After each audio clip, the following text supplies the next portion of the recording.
was like.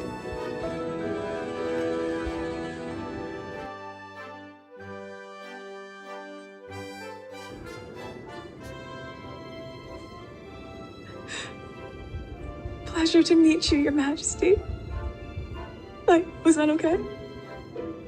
But wait, there's more. The conversation of he won't be given security, he's not going to be given a title. And also concerns and conversations about how dark his skin might be when he's born. Hold up.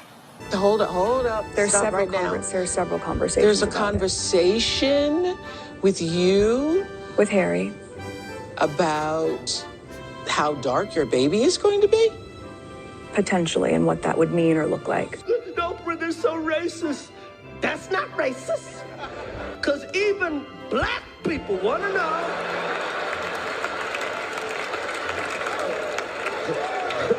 how brown the baby gonna be. That conversation I'm never going to share. Ooh, this is uncomfortable. We'll talk when we get home.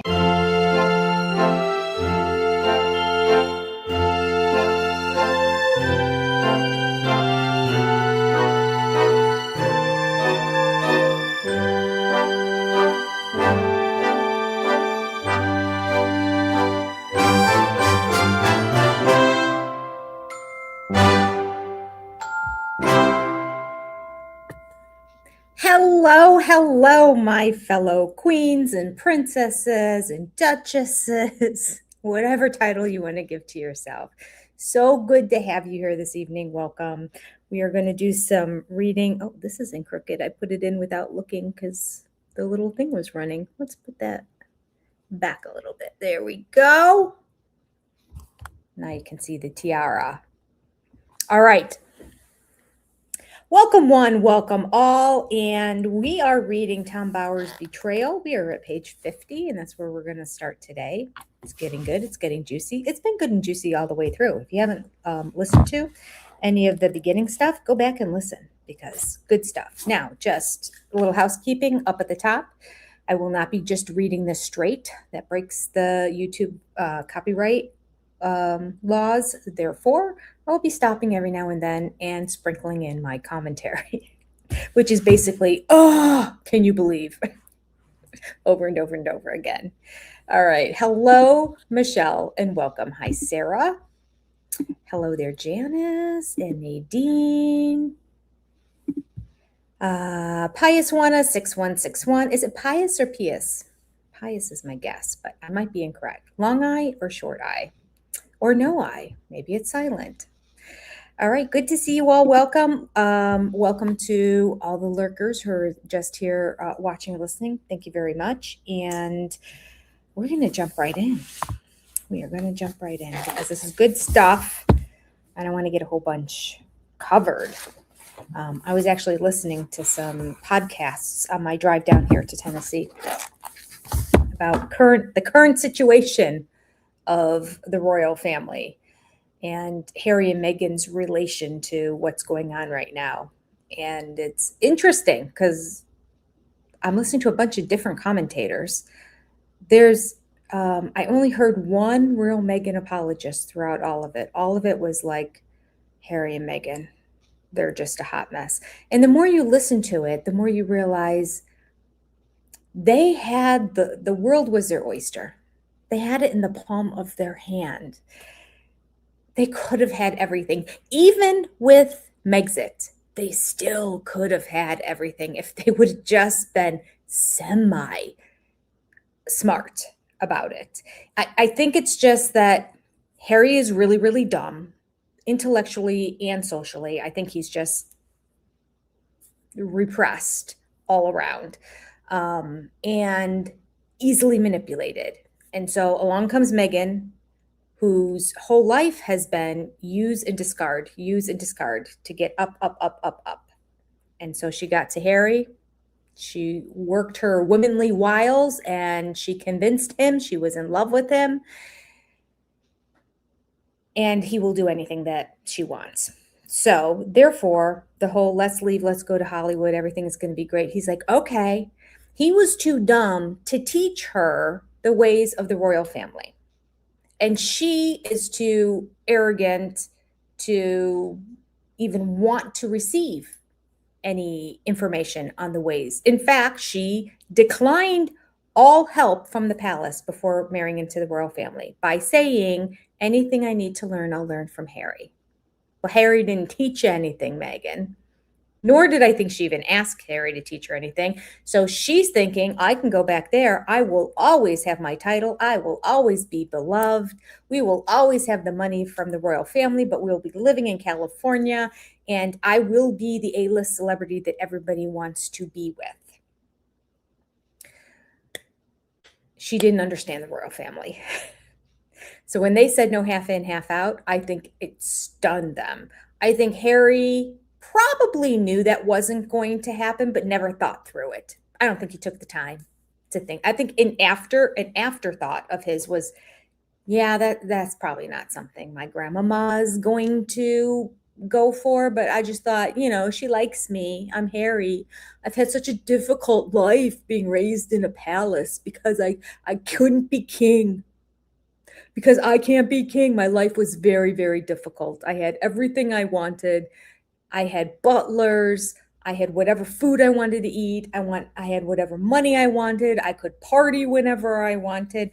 I had people. I had handlers who solved all my problems and took care of media when I got myself into trouble. I was living the life O'Reilly. And I didn't have to have the responsibility of being king, but he can't look at it that way.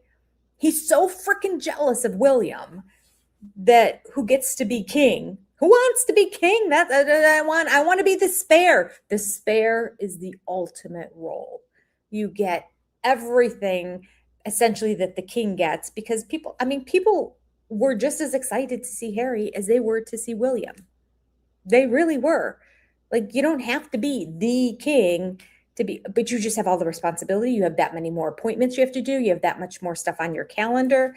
Like, literally, the only benefit of being king is if your ego is so big that you have to be the top and the best. And I think deep down inside, Harry doesn't want that. But his only mantra is, poor Harry. It's awful. It's awful. Hi, Marla. Welcome. Oh, thank you, Marla. Yes, I threw in some 4th of July stuff. I got my 4th of July shirt on. 250 years. Yes. I mean, I can't wear it. Well, I can wear it whenever I want. What am I saying? I was going to say I can't wear it for too long because after July 4th, it's over. I'm like, nah, I'll wear it whenever I want to wear it. But I'm not going to keep the 4th of July pillows out. So we are celebrating the 4th. Okay. So that's my interpretation of Harry and Meghan. She was so dumb to think everyone will always continue to give me anything that I want. And he was too dumb to tell her that's not quite how it works. But I think he doesn't even know how it works, really. I think he has an idea, and in hindsight, he's like, yeah, that's right. That's not how that works. But he was just too dumb at the time to figure it out. He was too whipped by her to use his brain. Wrong head. And now they are where they are. They made their bed and they have to lie in it. It's not going well. They overestimated their importance separate from the royal family. Meghan thought that she could make some drippy red liquid and call it jam until she was corrected and then informed you're not allowed to call it jam because that runny liquid does not meet the requirements. There's not enough actual fruit in it. But you can call it a fruit spread. And it's funny, you can put fruit in the name. You can't call it jam, but you can call it a fruit spread. It's sort of like a fruit chew. It's as close to jam as a fruit chew. There's fruit in the name. There's not really fruit in it. It's fruit flavored. It is fruit flavored, runny something. It's kind of like the consistency of a less thick honey. Like it pours. It's drippy. Anyway, I digress. Let's jump in where we left off. I'm not 100% sure. I have the page marked. So we're just going to start here at the top of 50. We may have been closer to 51. I'm not 100% sure, but So a little of this might be repetitious, but that's okay. It'll remind us again our memory. Hello, Nicole, and welcome. Okay. Don't read it, Charles told Harry about the media, but his son clearly could not resist. We don't read the media, Meghan says, right? Harry was certain that his family were complicit in the pain and suffering that was inflicted on Meghan by trolls and the tabloids. Paranoid lately?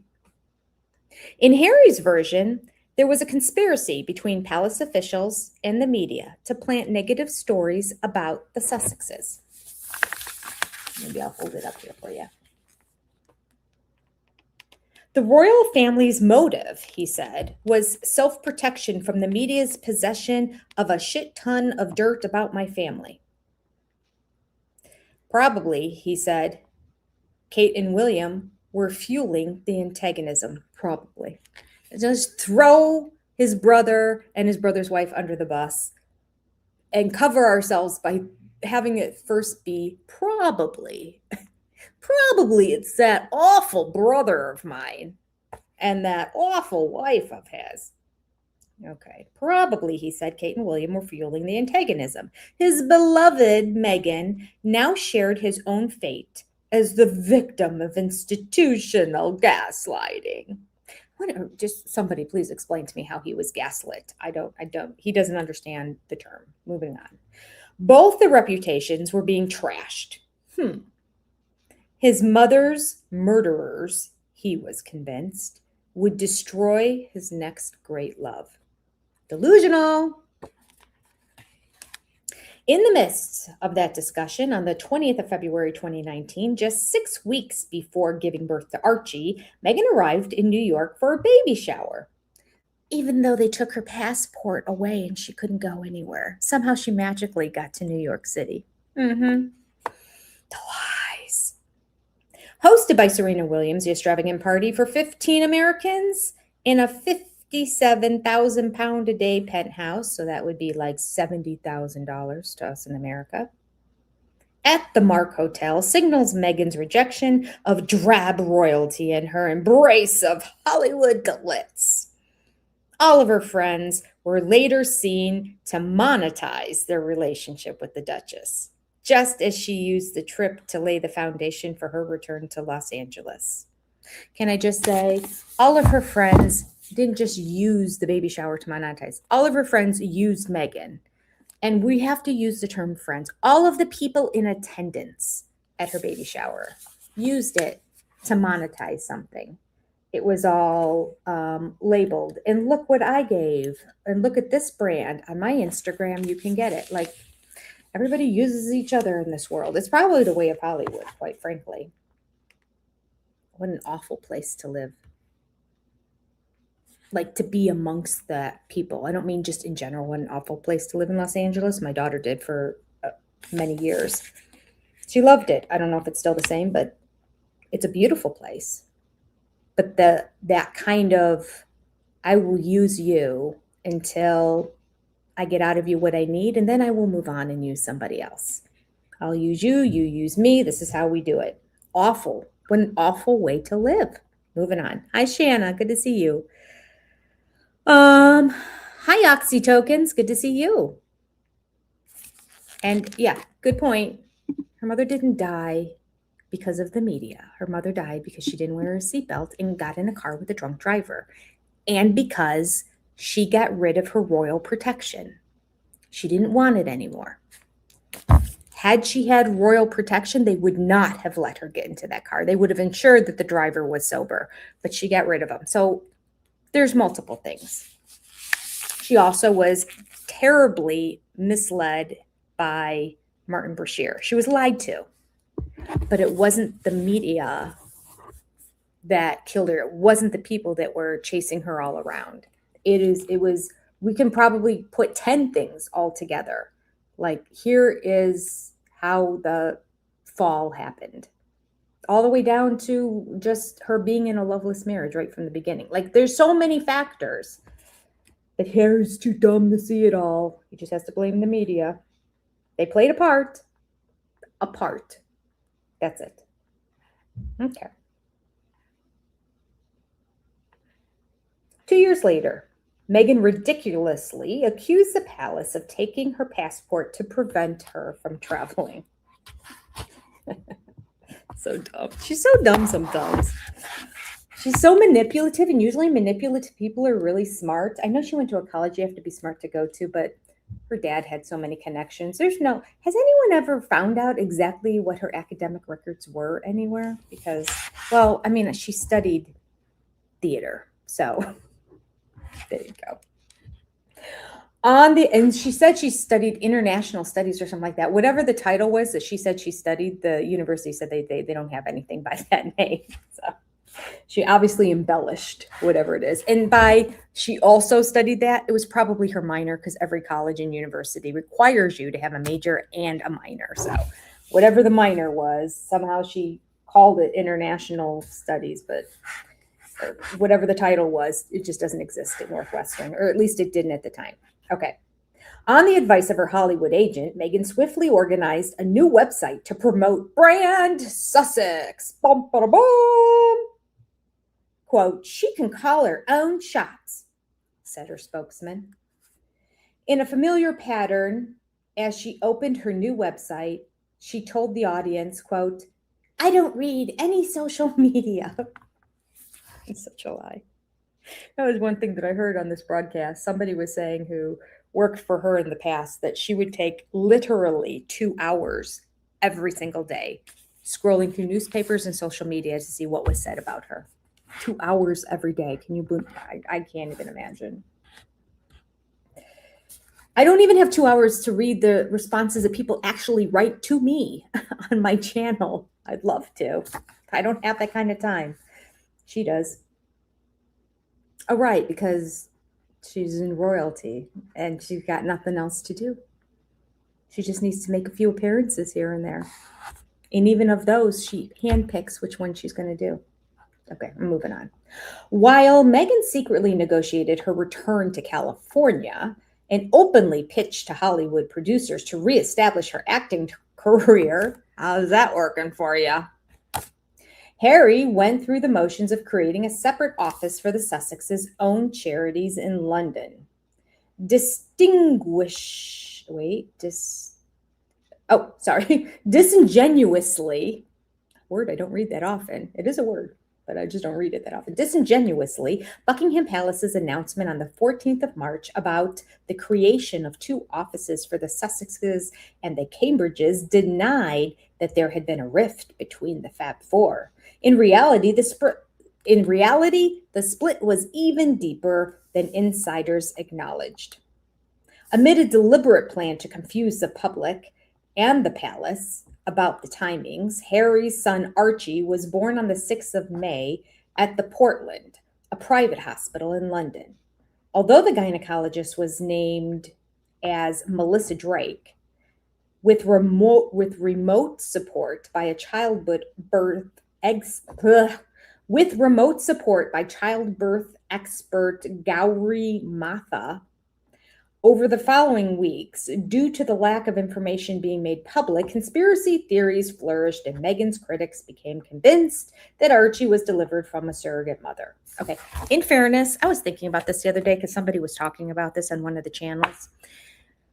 And this is what it comes down to. Was he hers? Was he not hers? Nobody has any concrete proof right now. Okay, nobody has come forward with any concrete proof, really, either way. Because the birth certificate, the name was changed on it. The date and time was different than the announcement. There's just a lot of confusion surrounding it. And the fact that Archie was born hours before the palace announced they were on their way to the hospital. It's just the fact they didn't use the royal doctors to be there to witness a birth, which is protocol for royalty to ensure that this is the right, like they just broke a lot of stuff. Okay. The fact that Meghan and Harry continue to feed the narrative of suspicion means they're complete liars. when it comes to we don't want the media involved in anything. Because if you don't want the media involved and if you don't like speculation about stuff, then when something that's incorrect is said about you, you set the record straight. Unless you are the royal family, where their whole mantra is we say nothing, we correct nothing, we deny nothing, we confirm nothing, we say nothing. That is not Meghan and Harry. Meghan can't keep herself off of social media. She has to say stuff all the time. She literally just came out this week and posted a picture of her holding a baby where you can see the face of the baby. And she says, don't worry, it's not his. Like a cheeky little comment. And it happened to be a baby that was a friend of hers.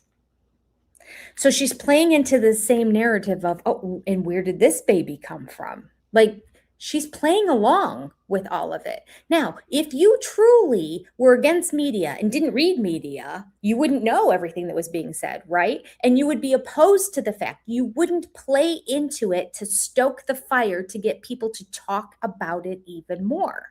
You'd be like, no, that's not true.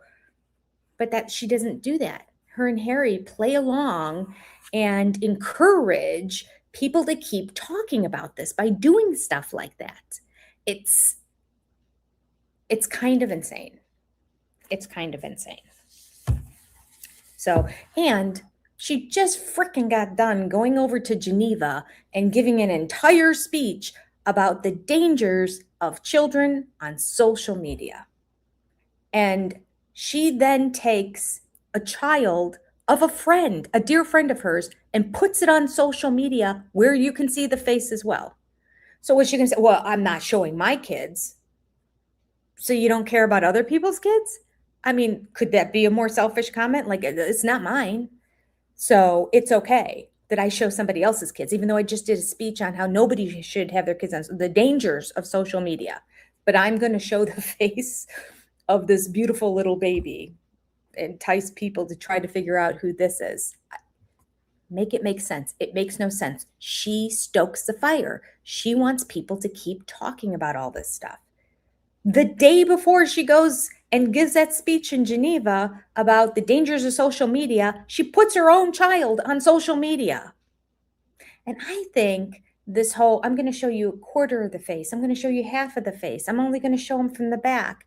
All that does is entice creeps who are out there to want to get more information, to really hunt down and dig and find out where she is so that she can get a picture. Or it's encouraging the media that they hate, the paps that they hate, the paps that never follow them. But the parent paps that are out there that they think are so horrible, you're encouraging them to get the shot, to go behind your back and get a photo and post it. It's messed up, I tell ya. Okay, moving on. All right.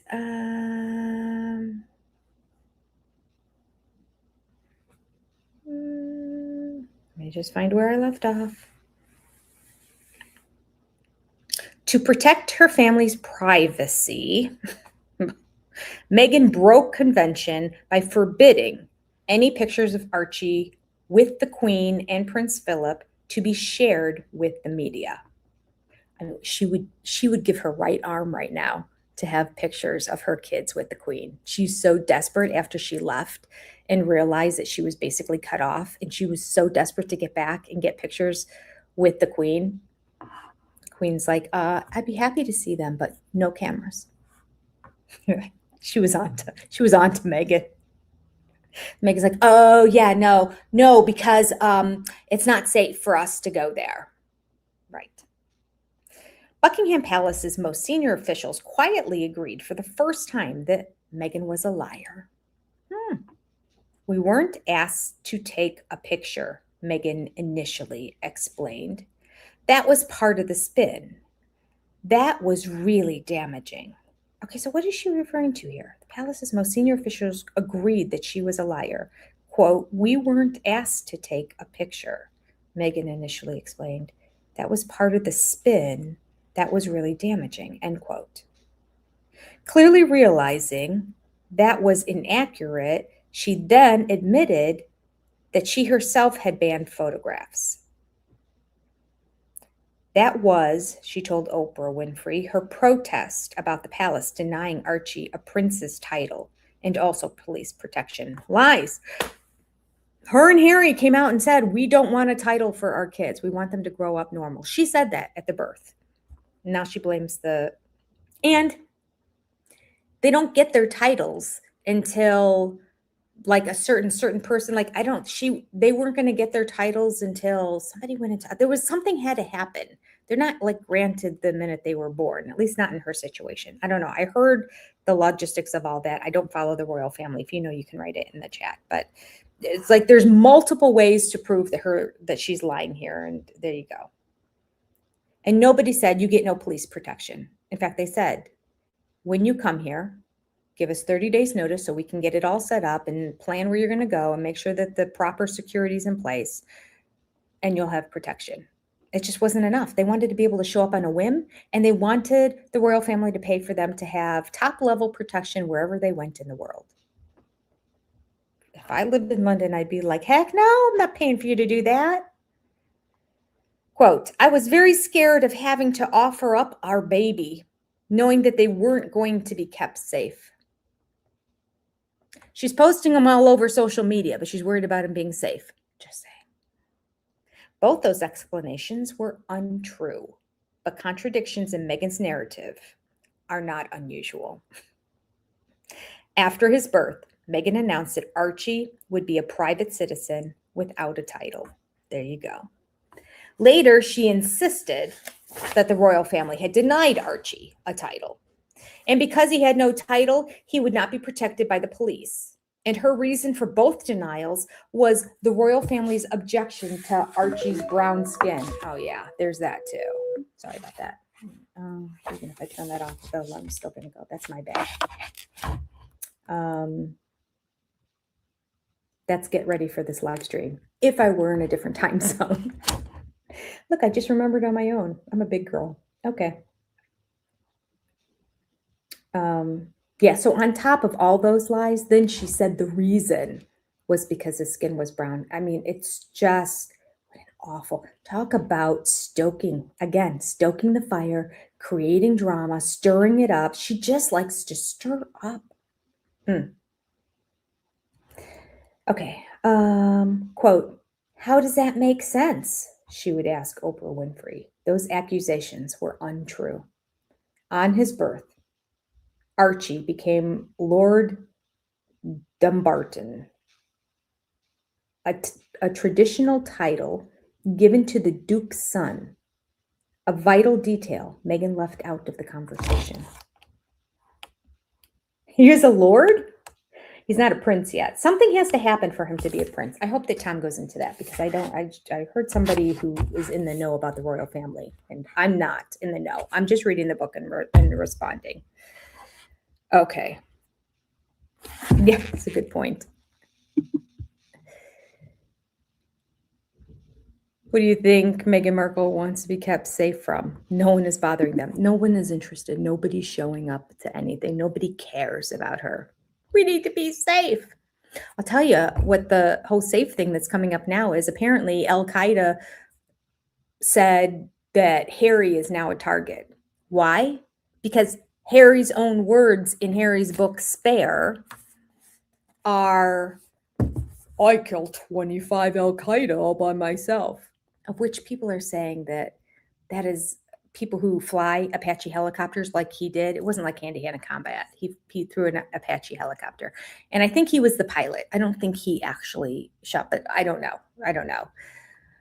So they're saying that when an Apache helicopter drops the bombs in that, it's like an entire area. Like you can see warm spots knowing this is an area where people are.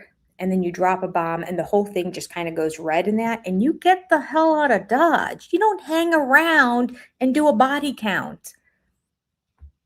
Plus, I would think the bodies are going to start getting cold pretty quick. And it's going to be harder to count them. But you don't ahead of time go, oh, there's 1, 2, 3, 4. Wait, before we drop it, let's count. How many people? Like, it doesn't happen that way. Helicopter pilots and teams that go out and they run missions like that don't have a count in their head. It is not something that they do. And are proud of when they go back. And somebody that was giving information from another Apache helicopter pilot said when they get back to the barracks, they're not like all boasting and prouding on how many they got. They want to decompress. They want to be alone. They want to work through what just happened. And then they talk about the mission in terms of what went right, what went wrong, what are we going to do different next time? Like, it's eye on the prize, but I don't know. Harry. Okay. Let's get to where I left off. So I say that to say there's now a target on them because of Harry's words, not because of who he was, but because Harry created that drama by writing that stuff in Spare, not because he's Prince Harry. So should all the people of the UK have to pay for all this special? He wants the top level of the top level clearance. It's the kind that'll allow him to drive down the freeway in Los Angeles and not have to stop in traffic. That's the level of security he wants all around the world, all the time. And I think my understanding, I heard this from somebody else. So I don't, again, I'm throwing this out there. I'm not an expert in this area, but my understanding is when you get this level of, oh yeah, you have a threat out there and you need to have this level of clearance, which is going to be covered wherever you go in the world. Wherever you go in the world, that country pays for it when you get there. So America would have to pay for this all the time for him and his family while he's here. Can you imagine? I don't think President Trump will allow it. He doesn't like Harry. Well, he thinks Harry's okay, but he doesn't like Meghan. I don't think he's going to allow the American taxpayer to do that. Somehow he's going to have some sort of judicial presidential order that's going to go into effect. Hi, CB. Good to see you. Hi, Key Queen One. Hello. Okay, let me go on. Her reason for both denials was that the royal family's objection to Archie's brown skin. How does that make sense? She said to Oprah Winfrey. Those accusations are untrue. On his birth, Archie became Lord Dumbarton. Dumbarton? Why Dumbarton? Does anyone know? Anyone have any idea why he's Lord Dumbarton? Why is dumb in the name? Because he's Harry's son? I'm sorry, that wasn't nice. A traditional title given to the Duke's son. Are they all called Lord Dumbarton, or is Lord something that is given to a Duke's son? I don't know where the Dumbarton comes from. Never heard that before. A vital detail that Meghan left out of her conversation with Oprah. 3 years later, Meghan gave another reason.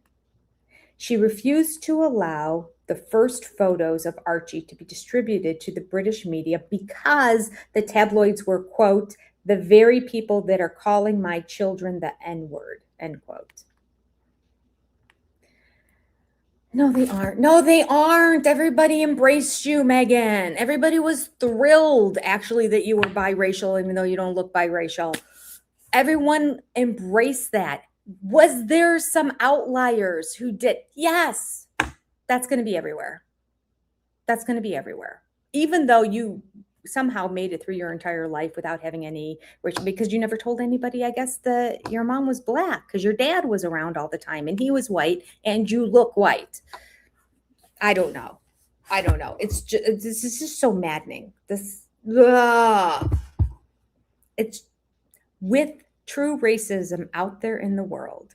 It just angers me when somebody pulls the race card unnecessarily in the wrong situation, because then it dumbs down. When situations like this happen, it makes it so that when other people who truly are experiencing racism, people are going to start to question it because of people like her.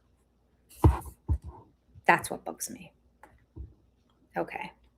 It was a statement that was clearly designed to shock, but inaccurate. The original reference in question coming from a tabloid headline highlighting niggling doubts, Niggling, it's quote, niggling doubts, an old Danish phrase that can be traced back to the Vikings with no connection to race. Oh, so that's the N-word? Nobody even used it? I was convinced that somebody somewhere inappropriately used it in some tabloid rag, not like a legitimate newspaper, but no, it was the term niggling doubts, which is a Danish phrase that is traced back to the Vikings with no connection to race.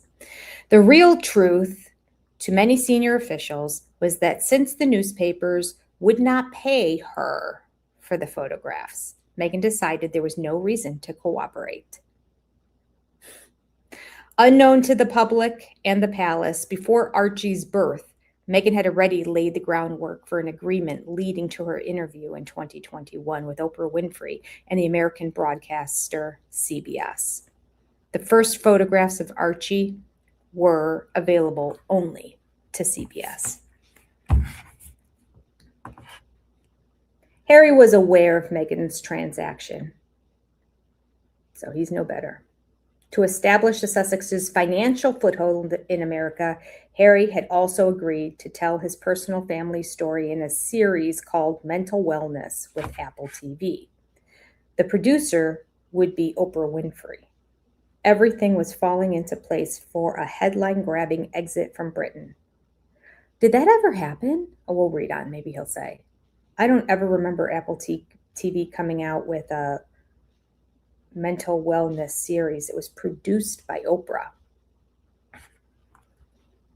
Maybe. William's original fear was materializing. Meghan had become a divisive agent. To please her, Harry was ignoring his old friends. He had even changed his telephone number without telling his family. He had changed his phone number without telling his family. Let's just say that, because Harry recently had said, I have no way to get a hold of my brother. I don't have his number. Okay. To please Meghan, he was ignoring his old friends and changed his phone number without even telling his family. During the summer of 2019, the Sussexes' office was more chaotic than usual, while anger and hysterics raged within the Sussexes' home. Harry's few remaining friends witnessed a man transform. The jovial lad about town had become possessed by seeking revenge. Increasingly, his character mirrored Meghan's. Emotionally, he veered towards extremes. Simple dislikes became passionate hatred. Quote, Meghan's brainwashed Harry, end quote. Camilla told a friend. Harry's and Meghan's behavior had prompted another two aides, Samantha Cohen and Amy Pickerel, to resign. All these, they're dropping like flies. It's like the ultimate job. Like it's the ultimate job of service to serve the royal family. And can you imagine? What a resume. And yet, people just keep resigning. Quote, we have very exhausting principles, end quote, admitted Marnie Gaffery, Buckingham Palace's media assistant attached to the Sussexes. Oh, that's the reason why they left. We have high standards. These women just couldn't cut it. Okay. And yet, the Cambridges have the same people that they originally had when they first came, just saying. Owing to Meghan's self-love and Harry's mean-mindedness, the couple blamed the staff for the fallout. Of course, it's not them, it's somebody else. Harry conjured the scenario for the departure. Quote, the breaking point for me, he said, was finding Meghan in tears while breastfeeding Archie. The cause was the poisonous tabloids. He has a Boston accent now, just saying. New York. Okay. And she is someone who doesn't read the stories, right? She would be dead if she was reading the stories. That's a quote. That is a quote from Harry. The breaking point for me, he said, was finding Meghan in tears while breastfeeding Archie. First of all, I was in tears while I was breastfeeding my kids multiple times. So that just comes with hormones after birth. The cause was the poisonous tabloids reports. Okay. The cause of the poisonous tabloids reports about Duchess Difficult, continued Harry. And she is someone who doesn't read the story. So then how does she know about it? Did you tell her what an awful husband you are, Harry? How'd she know about it? She doesn't read the tabloids. Certainly people who work around her aren't going to be like, Meghan, did you see? They called you Duchess difficult. No. They're just there to do their job. They're not sharing that. That's Harry. Harry sharing it with her, or she's lying, which is what I think, B. And she does read all the tabloids.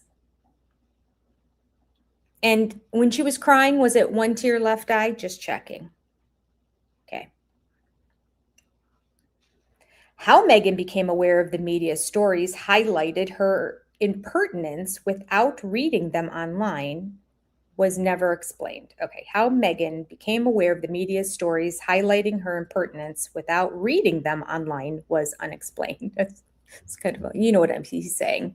Same thing I'm saying. How'd she find out about it? Tom, you could have just said, how'd she find out about it? Come on. Throw me a bone here. Nor whether her tears were genuine. Okay, that's its own sentence. That seems odd. Nor whether her tears were genuine. End sentence. Okay, next sentence. As she once boasted to fellow actors, she could produce tears on demand. Quote, I can do that so well. Oh my God, it's crazy. In July of 2019, Meghan rejected the Queen's invitation to visit Balmoral. She regrets that, boy. She regrets that, I tell you. Archie, she explained, was too young to fly. Days later, though, she flew with her 2-month-old baby to the south of France as guests of Elton John. She's such a liar. She denied the Queen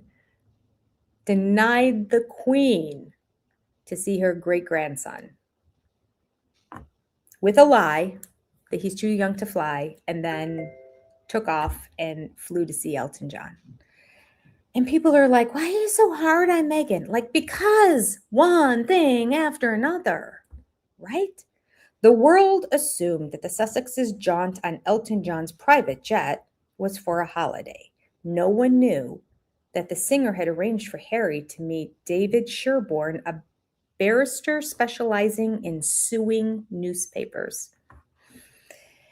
Age 50, Sherborne was mocked as a vain, slick operator dressed in unusually tight suits with dyed hair and skin toned by a sunbed. It's an awful look. He was also notorious for his colorful relationships with women. Oh, that's nice. He's a great guy. Following 2 marriages and 2 divorces, he had brushed with scandal after enjoying an affair with a fellow lawyer while both worked on the Leveson inquiry, a controversial investigation in 2011. Move this a little closer to the book over here. A controversial investigation in 2011 into the illegal practices of newspapers to invade celebrities' private lives in search of news and scandal. Sherborne was on a mission. Consumed by his desire to expose newspapers' crimes, he had represented actors and entertainment professionals, including Elton John and Hugh Grant. His loathing of newspapers appeared to be matched by his desire to push himself in front of cameras alongside his famous clients. Adding Harry would naturally hugely boost his campaign. Not only would a royal's inclusion be unprecedented, but the chances of success would improve. Quote, we needed somebody with money, end quote, Hugh Grant admitted in an ITV documentary. In the warm, affluent atmosphere of Elton John's Mediterranean villa, Harry willingly fell into Sherborne's lap. His sales patter was no doubt enticing. Among his past clients, said Sherborne, were Michael Douglas, Tony Blair, and Harry's mother, Princess Diana. Critically, as a lawyer in the Leveson inquiry, Sherborne had set the list of payments by newspapers to private investigators Sherborne had seen the list of payments by the newspapers to private investigators between 2005 and 2011.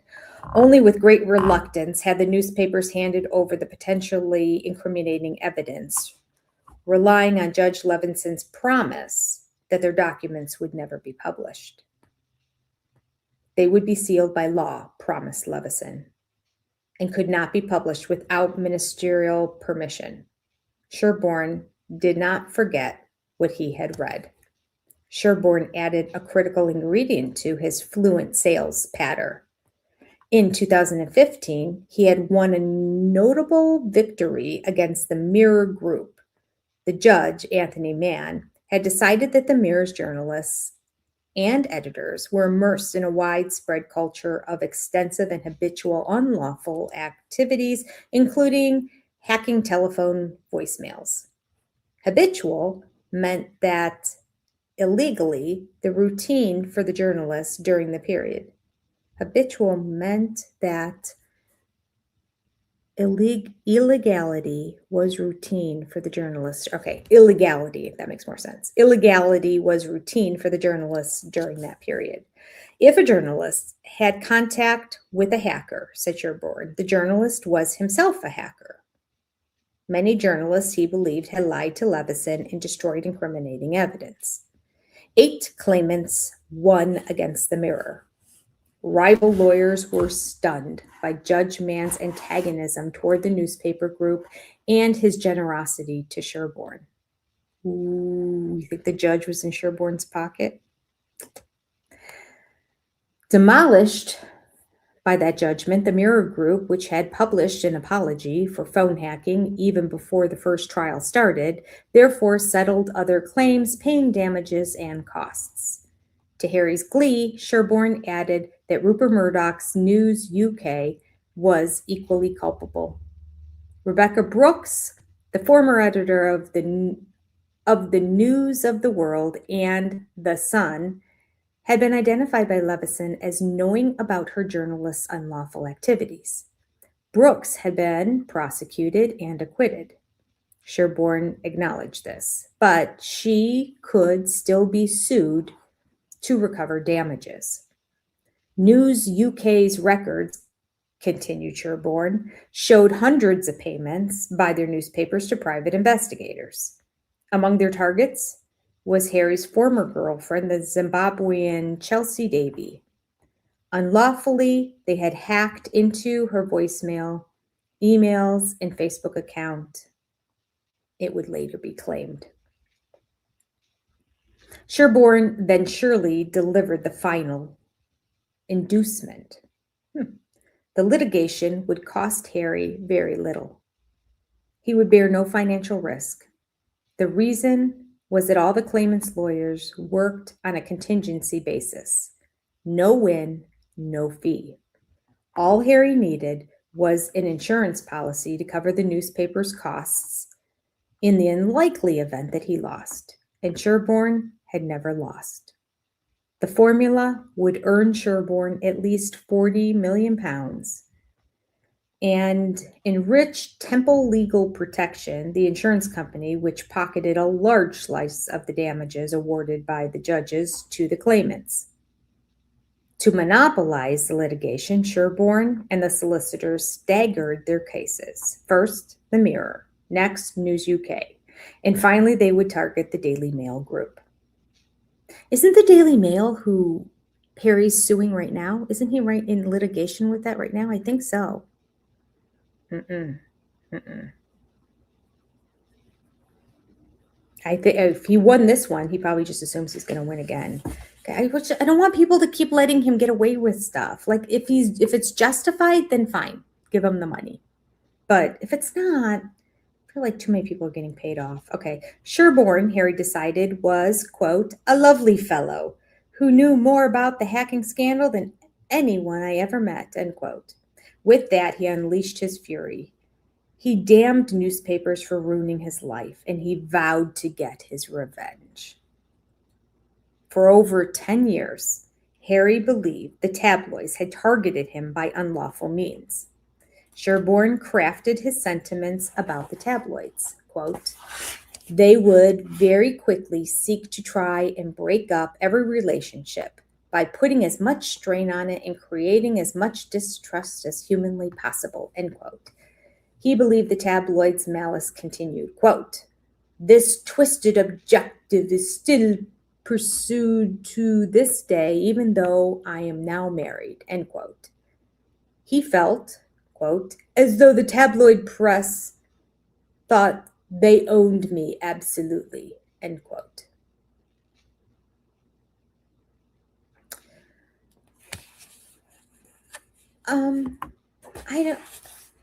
Can I just say that if Harry wasn't reading the newspapers, none of this matters, right? None of it. People say things he doesn't know because he's not reading it. It's that simple. He can't help himself. And I just said earlier in here, his dad told him, stop reading the papers. Harry can't help himself. And Meghan is no better. She had somebody who worked with her who came out and said 2 hours every day she spends on social media, Googling her own name. What are people saying? Would it be funny if she stumbled upon this channel at one point? Us queens. She won't, but I'm just saying, it'd be funny. Trusting the lawyer, Harry admitted, quote, "I have been hacked on a daily basis. I simply don't know," end quote. I've been hacked on a daily basis, but I simply don't know. I can't give you any details, but I'm telling you, it's happened on a daily basis. I just realized we need it. There we go. The wrong thing in the corner there. Okay. All he knew was their intrusion had been horrendous. Similarly, he also said that Meghan was the prey for online hunters. If that's the case, then get off social media. If you're the prey for online hunters, if you stay off the internet, there's nothing for them to hunt. She can't help herself. So this is all just ridiculous. It makes them look that much more dumb. The fact that he'll say things like, "We're the prey, but we're going to go on social media almost every day and put our kids up there too." Make it make sense. Harry went further, though. He blamed the media for his own mistakes: drunkenness, drugs, wearing a Nazi uniform at a party, and being filmed nude in a Las Vegas hotel. Newspapers, he believed, should have suppressed the truth. He made no allowance that the other royals had suffered worse. Not least Charles and Camilla, with the excruciatingly embarrassing tampon gate recorded in 1989, and his mother with Squiddygate, taped calls of her conversations in the late 1980s with her lover James Gilby. Right? Right? Now Harry asked Sherborne, could he, quote, "find a way to stop the abuse, intrusion, and hate that was coming towards me and my wife," end quote. In the past, his desire to attack the media had been blocked by the palace, but now he wanted to wage war. Except in public, he spoke about his life's mission to reform the media, right? Free speech in America. He's so dumb. He does not understand the First Amendment at all.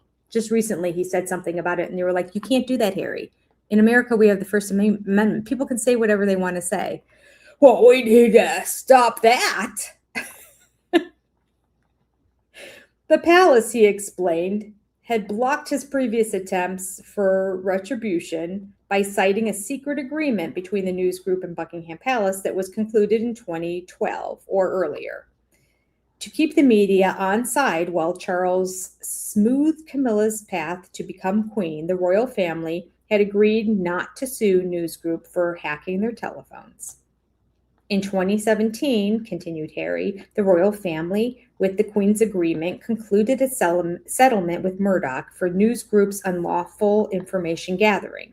William was paid £1 million, but Harry received nothing. Therefore, said Harry, Charles discouraged him from bringing a claim against news group. There was no evidence, Charles had said. that Harry had been hacked. His father, said Harry, had been involved in the cover-up. But Harry, you have no proof. It's just your word. You just think. Just because you're paranoid doesn't mean you get to win a lawsuit or even bring a lawsuit. Why not hire your own lawyer? Asked Sherborne. By suing newspapers, he could discover if he had been hacked. That had never occurred to Harry. Under Sherborne's tutelage, the prince let him dictate the next steps. The Sussexes had crossed a boundary. They were about to embark on an 8-year battle against Britain's newspapers. On their return to London, Harry consulted the royal family's trusted solicitor, Gerald Tyrrell of Harbottle and Lewis. That's the law firm, I guess. Yet the lawyer advised against suing News Group. Swiftly, Meghan convinced Harry that Tyrrell was taking directions from Clarence House. The same solicitor had advised Meghan not to sue the Mail on Sunday for breaching her privacy and copyright by publishing excerpts from her letter to her father. Meghan had ignored Tyrrell and the palace. On Sherborne's advice, hired Shillings. Keith Shillings is an aggressive London solicitor, not previously employed with the royal family. Proudly, he is the antithesis of Tyrrell, a puka West End lawyer. I don't know what that means. Before he acted, Harry called William. His brother suggested that, quote, I seek permission from Granny, end quote. Harry then called the Queen, and he claimed she agreed he could bring an action. All right. Harry called the Queen, and he claimed that she agreed that he could bring an action. Palace officials were not consulted. The timetable for what followed was set by Shillings. And we will see how the lawsuit all pans out next week. All right, you queen. Yeah, 2 hours a day scrolling social media. I'm sure they're aware.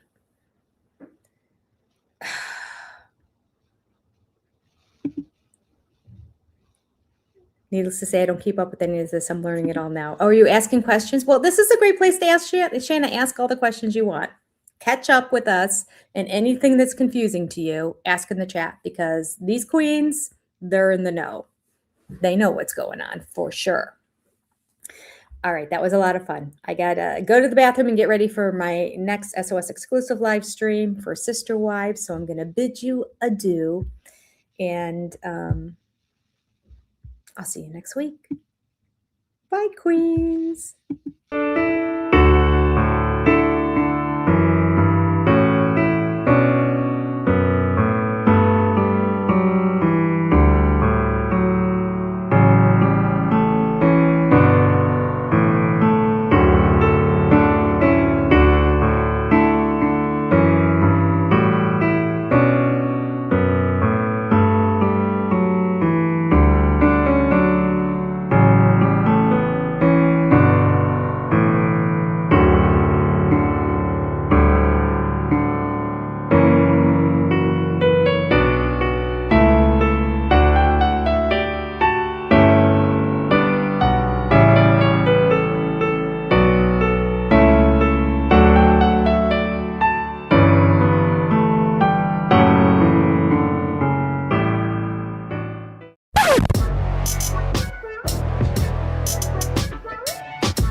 God, it's crazy. You're like, Megan, one tear, left eye, go. Give me 3 seconds.